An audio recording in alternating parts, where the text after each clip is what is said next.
Hey everybody, welcome back to the channel. So today we're going to go through the Grizzly table saw that I have and kind of walk around. I've had this saw for about 4 years and I did a couple of videos a long time ago, and actually the saw has changed around quite a bit since then. So I think today I'm just going to run through some of the upgrades I've made over the years, and yeah, and it's working out really well for me.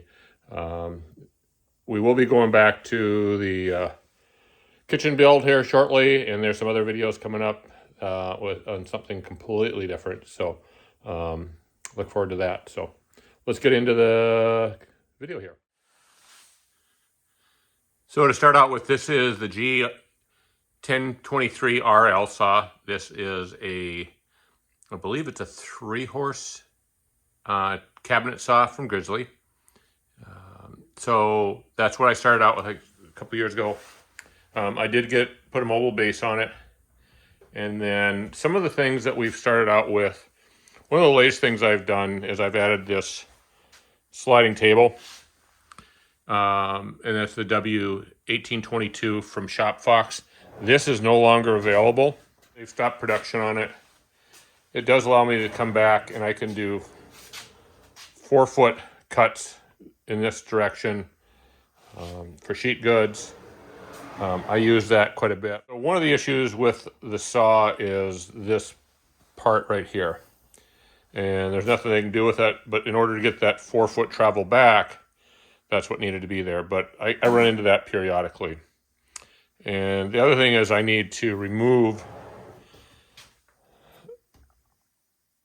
the miter gauge fence if I want to do that. But when I spend a lot of time getting this in parallel with my bed and my saw blade.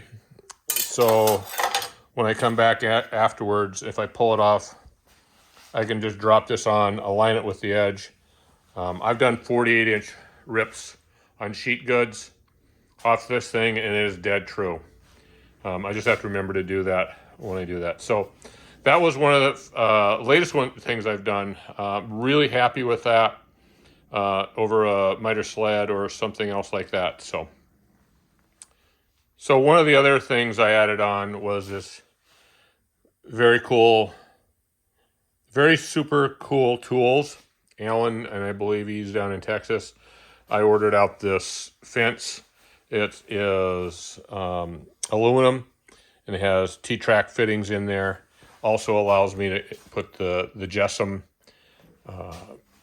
guides on this, which works really nice. So the way I've got this set up, I've got a couple of attachments that I'll take down in a second, but because I have the router fence, or the router on this one side, and I've got an Incra lift with a 3-horse Triton underneath that, I can do my routing on this side and do a saw cut on this, the saws on this side. So that makes it actually nice. And for what I had, the fence that was on here was probably fine for when I was just doing ripping, but I wanted something a little bit different with dust collection when I was doing routing. And he's got a couple of different attachments. Let me pull one down here. So this is one of his attachments that attaches. It's got the little nuts that slide into the track here. And then on this side, it's hollow on the inside here.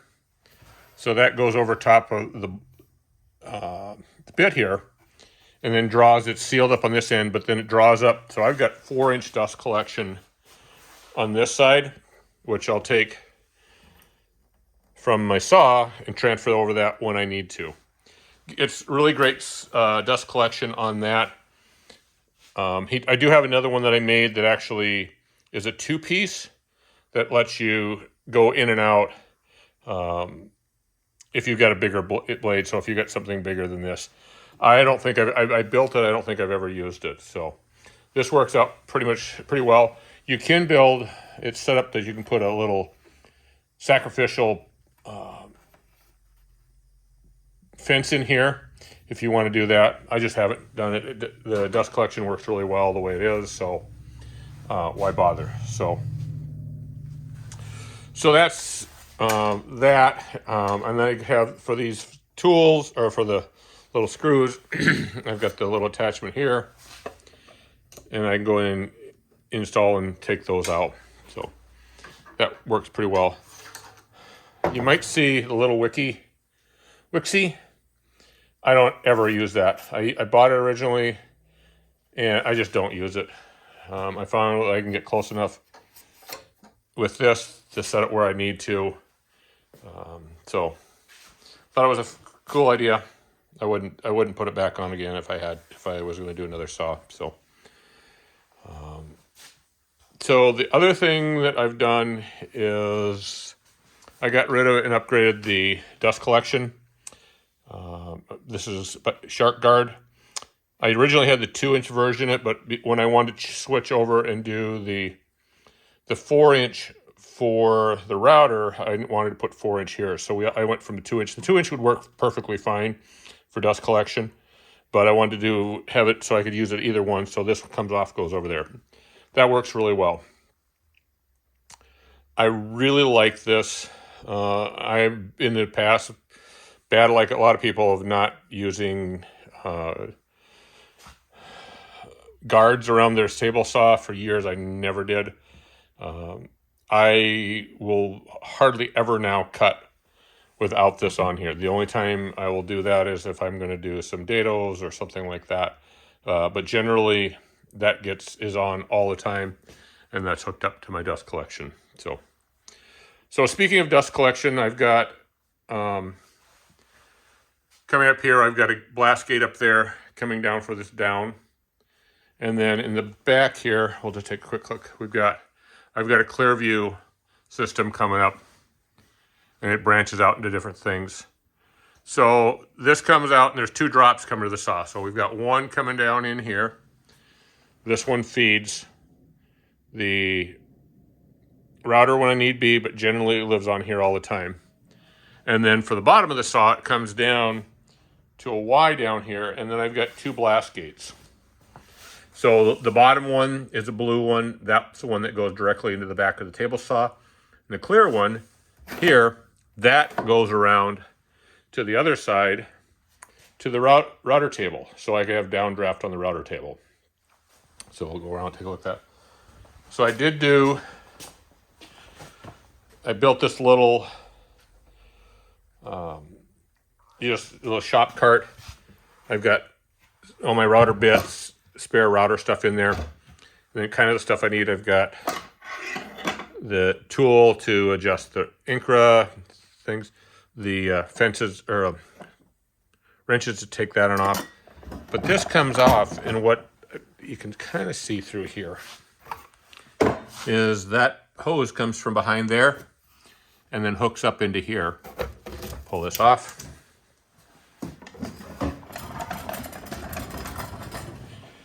And then you get up underneath the fence up in there, or the router up in there. So if the one thing I very rarely ever do tilting on this saw. So that was the one limitation when I built this, is it makes it a lot more challenging to do that. I don't do beveling on the table saw hardly ever. And a few times I'll have to do it. The other thing is I brought the switch out here so I can turn it on and off from there. So you can kind of see how it wraps around there. It isn't completely sealed up, but it's well enough that I get a pretty decent downdraft, especially when I have a 4-inch coming in there and I've got a 4-inch on the top. And those will be the only 2 implements going on at the time. So if I'm routing, everything else is closed up to all the other tools. So we get quite a bit of downdraft and updraft between the 2 things. So that works out pretty well. And then the one thing when I did do, I forgot to say earlier, is when I did, you got to do a little bit of modifications to put this on there. I had to move the start and stop switch for the saw, it wasn't quite in the right location. So, and then on the front here, I've got my coping sled, various wrenches for the table saw, various push sticks. This one's not in the right place. And then I've got also the insert for the Incra up there. So just some of the various things I need for that. We'll get rid of this. Let's see if I can do this one-handed. I've got a piece of duct up in there, and it just slides up as an extra piece of 6-inch duct I had. It just slides up in there and it's up out of the way. Yet it's very close to the saw when I need it. So let's come around to the back of the saw. So I found one day, I was close to me, there's an industrial area. There was a roller stand. It was probably 15, 18 foot long. Had these, were all connected on a metal thing on a stand for something. I'm not exactly sure what it was, but it was sitting out on the curb of a place that was closing.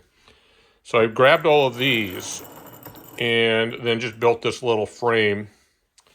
I've got it set up here, so I've got some leveling. So this is a long, if you can see underneath there, I've got some bolts that go through, so I can level this up and down according to my floor. And then it was originally not this way, but now my fence comes back here for the slide table. And this was actually a lot bigger, I think, originally. And then this was modified after I put that sliding table on there. So on this side, I've got, these are deep enough. So I've got drawer slides and I've got different Systainers in here. So this is mainly sanders. And there's some more down in here.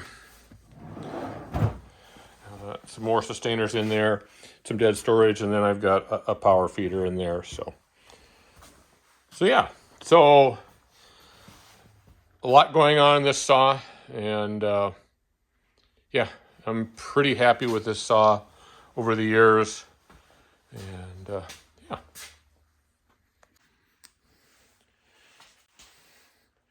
All right, so that's my table saw. I've had this saw for 4 years. Really happy overall with this saw. If I had a choice to do over, the only thing I'd probably do differently is I might go to a saw stop just for the technology. But this works nice. It's a smaller footprint because I've got a capability of only 26 inches. I don't go over that, and so that works out well. And trying to keep everything within a small space, this works for me. So anyway, hope to see you next time, and we'll go from there. Have a great day. Bye.